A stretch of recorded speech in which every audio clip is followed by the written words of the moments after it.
سلام زينات، نهار تلفلكم ديروا قهوة تاع الحشية أرواحها عند أم آسف. نمدلك هاد لاغوسة تاع البريوش محشية ودي واحد البنة صح تابل يجي خفيف ونفخ. واش نقولكم، سجلي وصفة عندك وجربيها لولادك، على بالي النتيجة راح تعجبك. قبل ما نبداو ما تنسايش لايك تعليق لهاد لا فيديو والوصفات أم آسف.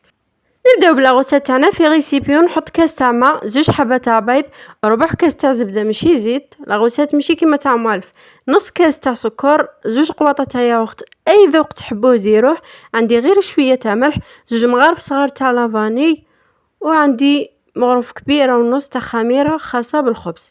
نخلط مليح مليح، من بعد نروح نلم الخليط تاعي بفرينه تكون مغربله، من بعد نتحصلوا على العجينه تكون طريه، ندلكها مليح مليح على طاوله العمل، من بعد نرجعها في هذاك الغيسيبيون، نفرغ عليها شويه تاع زيت ولا شويه تاع زبده، ندخل في هذاك الزيت مليح مليح، من بعد نغطيها ونخليها تخمر.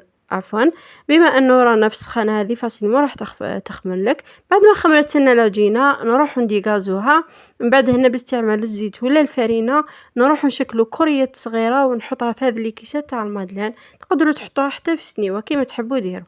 من بعد ما شكلت هذه الكريات صغيره نروح ندهنوها بصفار البيض ونحطوها في الفرن تطيب على النار تكون قليله حتى وين يحمر لنا البريوش تاعنا.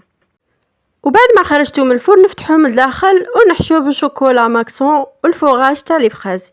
وبالنسبه للتزيين زيتو بالشوكولا اللي طالع وزينتو ثاني بالجوز. وهذا هو البريوش تاع ام اسف، بزاف بنين، غير خرجتو منه كلاوه من على بالي راح تعجبكم النتيجه بزاف بزاف.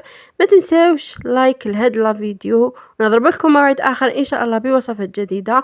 دمتم في رعايه الله وحفظه، والى اللقاء. سلام سلام سلام.